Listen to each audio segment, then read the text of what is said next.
Well, hey there. You may think, as a pastor and the senior pastor of the church, that I have family devotions pegged, but nothing could be further from the truth.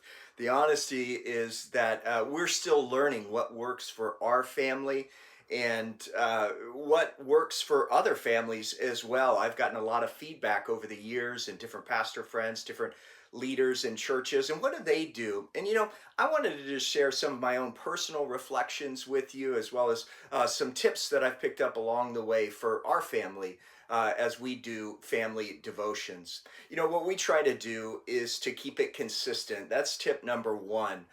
Just picking a day of the week. Don't try to shoot for too many days, or else you may uh, overwhelm yourself with that. But just a consistent day of the week where you're going to do the Devo, maybe in the evening time, or it could be in the morning as you gather around a breakfast table or something like that. But we find it helpful on Sunday evenings after we hear the sermon for that week, or a specific topic that we're going to cover. And for this psalm series, it's going to be Psalm number one, for instance, that you'll hear on a Sunday, and then you could just discuss that passage with your family that night. So keep it consistent, the same time, the same day.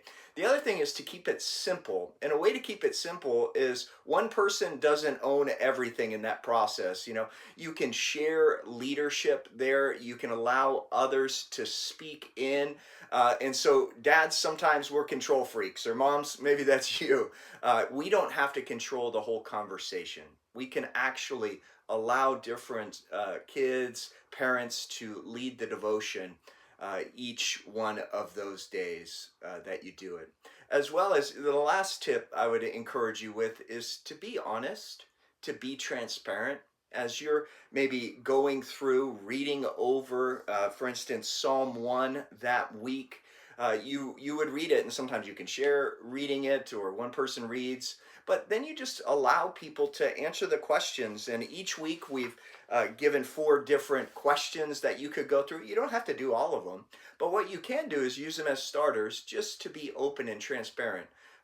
You share as parents what's honest about your life and some of your failures, your successes, and encourage your kids to be honest as well. Well, in that idea of keeping it simple, let me just give you a framework to aim at each week as we are doing these family devotions. You could do just maybe three things: begin in prayer. You can then move from just a short prayer into reading the passage itself. And some of these passages are a little bit long, so you could do selected verses, but maybe just read the whole chapter if you are able. And then after it, just ask each one of these questions. And if you want to linger a little bit longer on one of those questions, that's completely fine. But really, that's the way you could get through it. You pray together, you read the scripture, and then you talk about it, and that is doing a family devotion. And God bless you. May he enrich you and your family as you draw closer together and to him.